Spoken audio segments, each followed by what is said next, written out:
Hello everyone. It's so nice to see you all again on my channel. Today, I'm bringing you another new episode from the Hoai Ca and Officer Hung series, a story where love, courage, and duty intertwine amidst the peaceful days of the countryside. In the previous episode, Hung bravely took part in a major operation, while Hoai Ca stayed quietly in their hometown, tending to the pomelo garden with her mother Ha and waiting for news from him every single day. But it seems, things haven't stopped there yet. In today's video, we'll follow the next unexpected turns, as Hung discovers a new clue connected to a cross-border crime network. And as for Hoai Ca, could she somehow sense that something is about to happen to the man she loves? Stay tuned and watch the full video to see how the story unfolds. Don't forget to like, subscribe, and turn on the notification bell so you won't miss the latest episodes of Hoai Ca and Hung. Noon. The sun had climbed high, its light filtering through the bamboo leaves, scattering golden specks along the village path. A soft breeze passed through the row of areca palms. The faint scent of ripe pomelos mingled with the earthy smell after last night's rain, creating a fragrance so familiar it felt like home itself. Hoai Ca carried a basket of pomelos on her shoulder, walking slowly down the path. Each step seemed to blend with the tranquil rhythm of the countryside, the chirping of birds, the distant clanging of a cowbell, and the echoing calls of street vendors at the far end of the village. She smiled faintly, her heart filled with a rare, quiet peace. At the bend by a small stream, she stopped. The crystal-clear water reflected her face beneath the bright blue sky. She knelt down to wash her hands. The cool water flowed over her skin, carrying away the morning's dust and weariness. A few pomelo blossoms drifted downstream, their white petals swaying gently. The scene was so calm, it almost felt unreal. Then, a soft gust of wind swept through, rustling the bushes across the stream. Hoai Ca looked up. Her eyes caught a patch of shadow, dim, still, but strangely alive, as if someone was standing there, watching. She squinted to see more clearly, but only caught a glimpse of a man in black darting behind the bamboo grove. Her heart tightened. Maybe just a passerby, she whispered to herself, trying to stay calm. She lifted her basket and walked faster toward home. The road seemed longer than usual. Her footsteps mingled with the rustling of dry leaves. Each faint sound behind her made her glance back, yet all she saw was the golden light of noon and the endless hum of cicadas. When she neared the gate, a wave of unease washed over her. The wooden door was slightly ajar, not how her mother usually left it. On the damp earth before the porch, she saw footprints, large, deep, and fresh. Hoai Ca froze. The basket trembled in her hand, a chill ran down her spine. She called out softly, voice trembling. "Mom? Tony? Is anyone home?" No answer. Only the wind whistling through the tiles, the faint creak of the door in the breeze, and somewhere nearby, the lost chirp of a baby chick. She set the basket down and listened. Her heart pounded in her chest. Then, a faint noise came from the back room, like something had just fallen. At that exact moment, her phone buzzed in her pocket.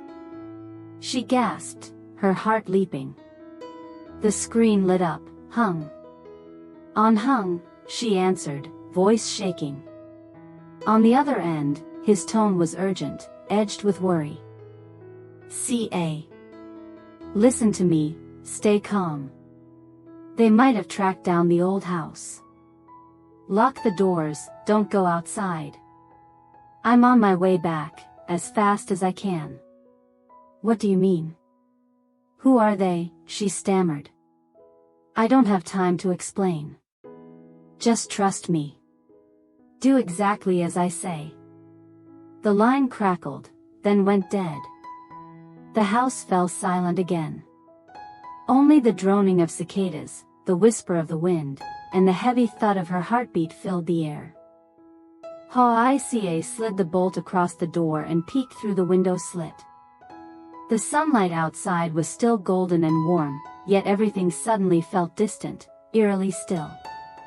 And somewhere, behind the bamboo grove, came the faint sound of footsteps. The afternoon leaned gently over the village. The sunlight had faded, leaving only scattered golden patches on the red dirt road that led out to the rice fields. Cicadas droned endlessly, their cries forming a weary rhythm that filled the heavy summer air. Across the road, 3 young men huddled around an old motorbike with chipped paint and a muffler spewing smoke. The stench of gasoline mixed with the smell of cheap beer, cigarettes, and sweat. The calm of the countryside was shattered by their coarse laughter and harsh voices. One of them, wearing a checkered shirt and slicked back hair, spat his gum on the ground and sneered. "Boss, what a lousy day. Let's go find something fun, maybe our luck will change." The second one, pockmarked and holding a half-empty beer can, grinned. "Fun needs a prize. The girls in this village are sweet and naive, plenty of easy prey here." The one they called Boss leaned against the bike, took a long drag on his cigarette, and exhaled toward the fading sky. His eyes were cold, calculating. "That girl near the Areca Grove, heard she's been borrowing money everywhere to pay for her sister's hospital bills. Easy target." The 3 burst out laughing, their raspy voices echoing through the quiet countryside. Somewhere nearby, a dog barked sharply, then fell silent. Cigarette smoke drifted lazily through the dusty sunlight like a dirty cloud. The engine roared, kicking up a spray of red dust as they rode slowly toward a small house by the canal, where a young woman was hanging clothes in the yard. At that same moment, at the other end of the path, Hoai Ca appeared, carrying a heavy basket of pomelos. The conical hat shaded her pink cheeks, still flushed from a morning of work. The crisp scent of pomelo leaves filled her with calm. But then, laughter, an engine's growl, and crude voices drifted through the air. She froze. Looking up, she saw them through the trees, the thin, gentle-faced girl, eyes wide with fear, as 3 men approached her menacingly. "Come with us, sweetheart, you'll have a good time. We'll pay you well," one of them jeered. The girl shook her head, clutching a cloth bag to her chest. "I'm not going anywhere. Please, just leave me alone." Her plea only fueled their aggression. The man with slicked back hair grabbed her wrist, yanking her hard. She stumbled, nearly falling. "Let go.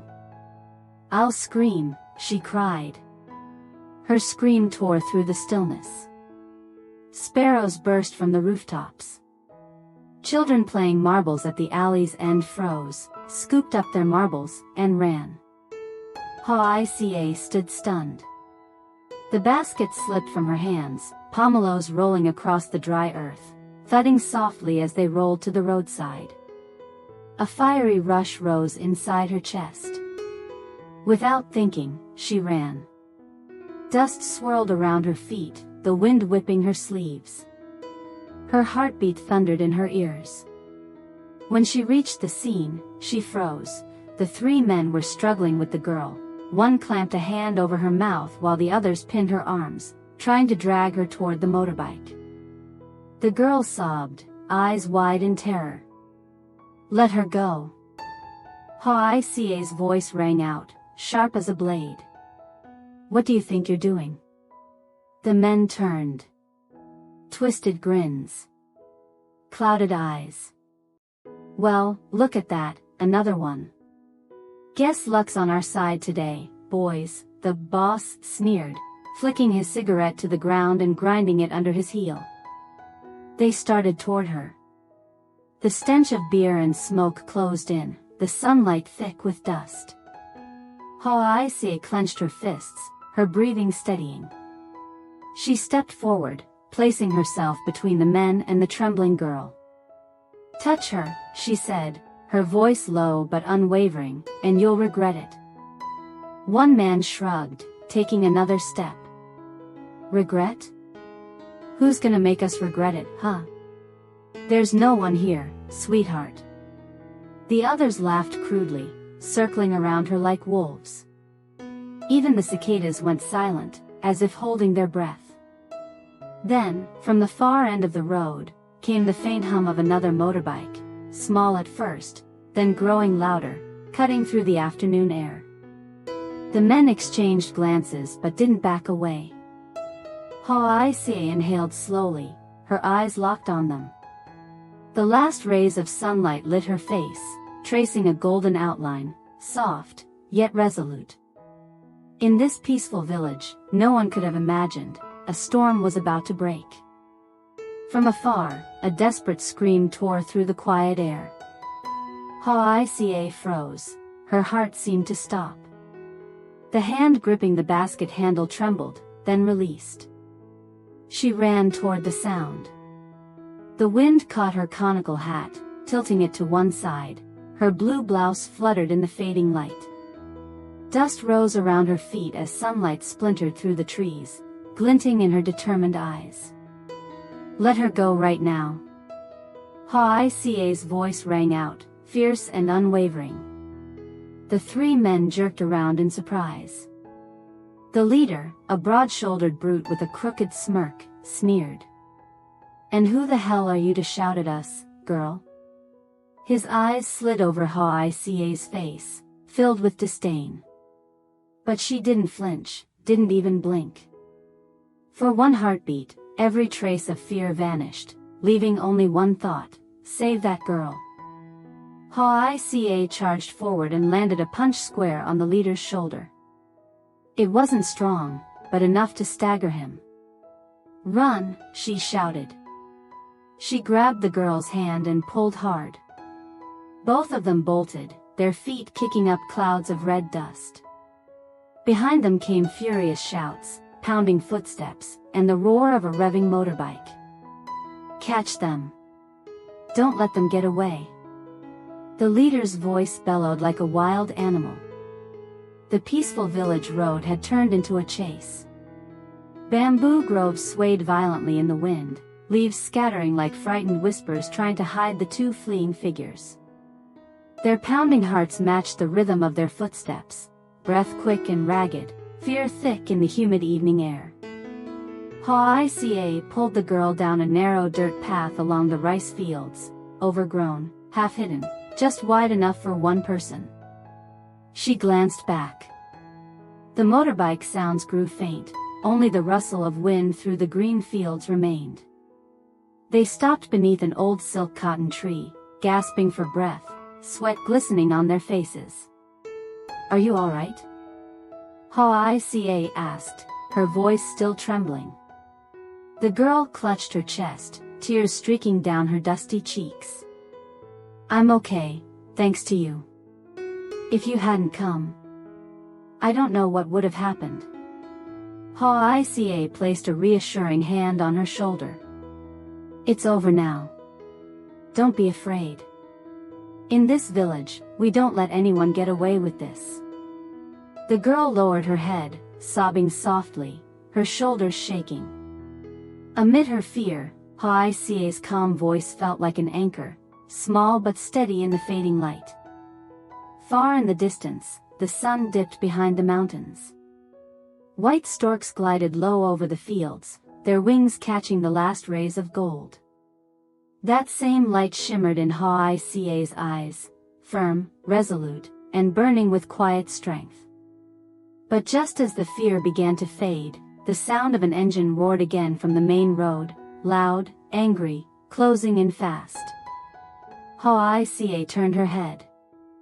The wind swept through her hair and lifted her blouse. Sunlight caught the beads of sweat on her neck. The girl beside her whispered, trembling. Are they coming back?" Hoai Ca clenched her fists, her eyes fixed on the dust-clouded road ahead, where the rumble of the engine grew closer and closer. The village road had begun to fade into the colors of dusk. The last rays of sunlight stretched through the bamboo grove, catching the drifting specks of dust that floated in the air. Two sets of footsteps echoed softly, mingling with the steady chorus of crickets rising from the grass along the roadside. The young woman walking beside Hoai Ca still trembled slightly, clutching her cloth bag close to her chest. Every now and then, she glanced back over her shoulder, afraid. Hoai Ca spoke gently, her voice calm but firm. "It's all right now. Just walk steadily. They won't dare come back." The girl nodded faintly, forcing a small smile. After a while, her voice broke, fragile, like it had been waiting for someone to listen. "My sister and I, we only have each other. She's in the provincial hospital, heart disease. Our parents work far away and only send money when they can. But the medicine costs so much. I was trying to borrow a bit from the neighbors and take a job selling goods, but on the way home, I met those men." Her voice trailed off, trembling in the evening breeze. Hoai Ca slowed her steps, eyes softening with sympathy. She turned to look at the girl, thin, disheveled hair tangled with dust, tear streaks still visible on her face. "You're very brave," Hoai Ca said quietly, her tone full of warmth. "Life isn't always fair. But if we keep kindness in our hearts, there will always be someone willing to help. Just be careful from now on, all right? Most people here are good, but there are still some who aren't, and we have to stay alert." The girl lowered her head, her lips trembling. "Yes. I understand. I was so scared, but when I saw you running toward me, it felt like an angel appeared." Hoai Ca smiled softly. They kept walking, their shadows stretched long across the sunlit road. With each step, the fear slowly melted away, replaced by a fragile, growing seed of hope among the scars of the day. When they reached a small house with a tin roof and cracked earthen walls, the girl stopped. A dim yellow bulb glowed above the porch, weak, but warm. She turned, gripping Hoai Ca's hand tightly. "Thank you. If it weren't for you, I don't know what would have happened." Hoai Ca squeezed her hand gently, smiling kindly. "It's all right, really. Next time, if anything happens, come find me. Sometimes, all it takes is one person brave enough to help, and everything changes." The girl nodded, tears spilling again, but this time, they weren't from fear.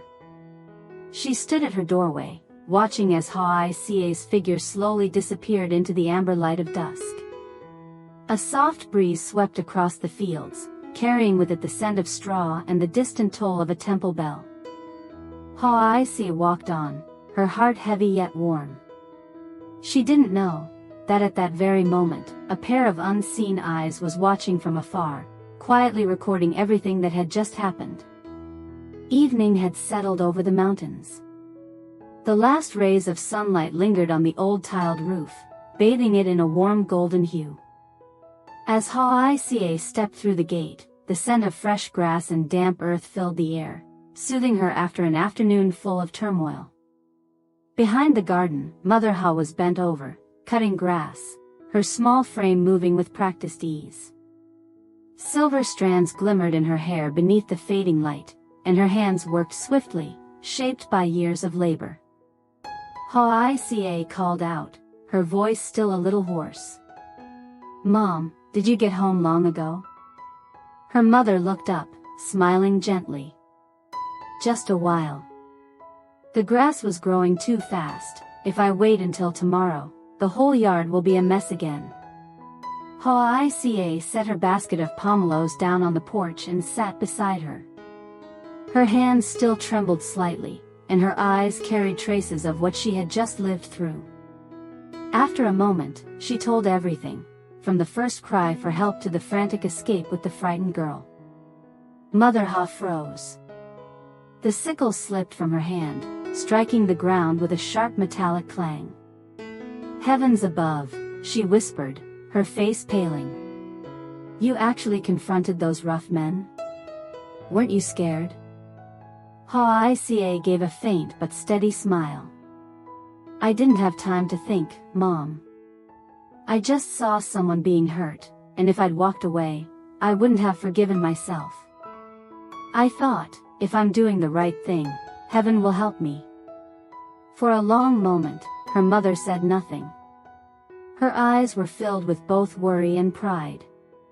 Then she stepped closer, placing her rough but warm hand on her daughter's shoulder. You've truly grown up.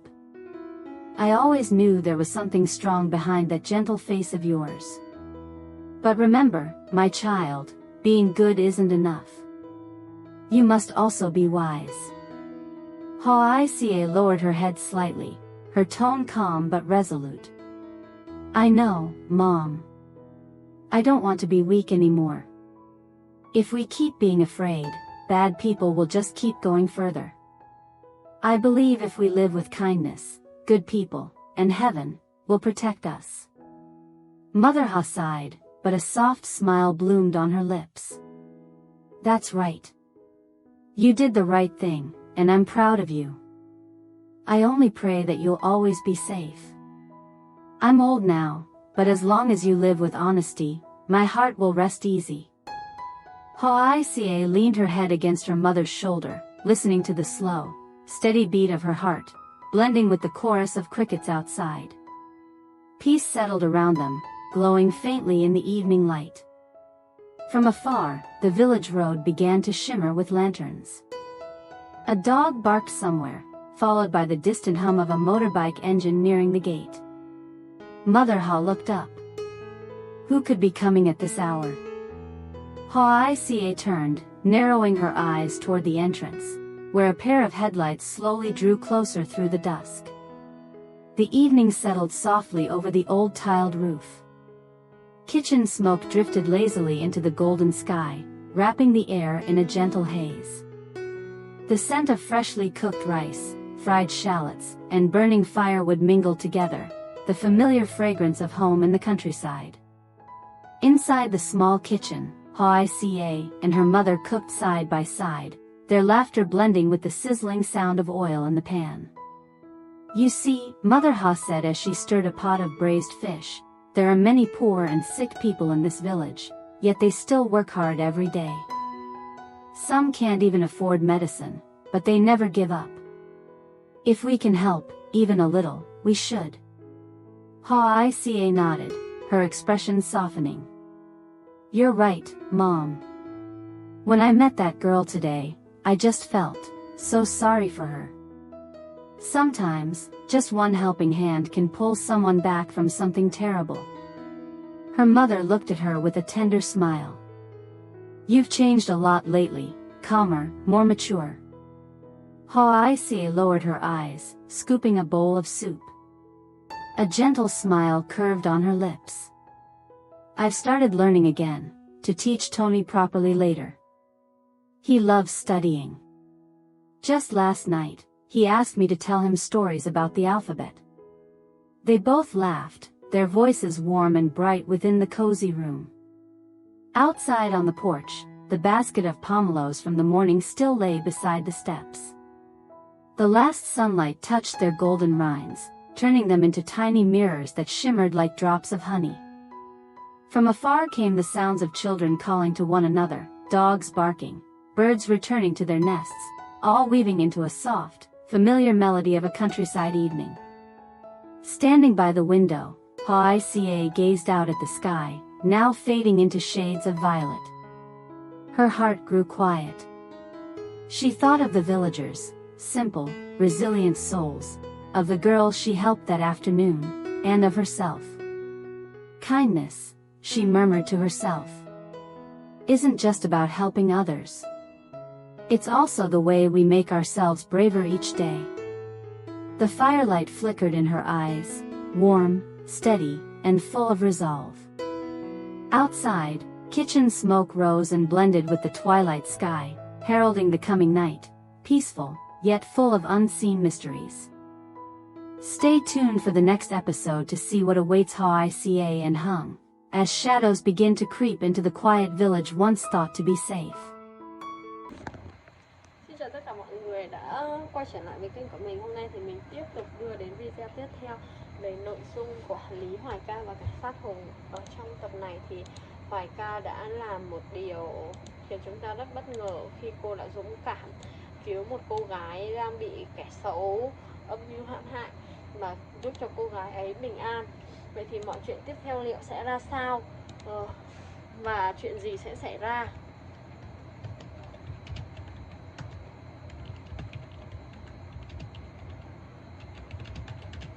Hãy đón xem ở tập tiếp theo mọi người nhé. Hiện tại thì bây giờ mình đang nghĩ nội dung để tạo ảnh thumbnail và mình cũng không biết là nên làm kiểu gì cho nó hấp dẫn để mọi người có thể ấn vào xem. Mình đã đặt được tên tiêu đề rồi,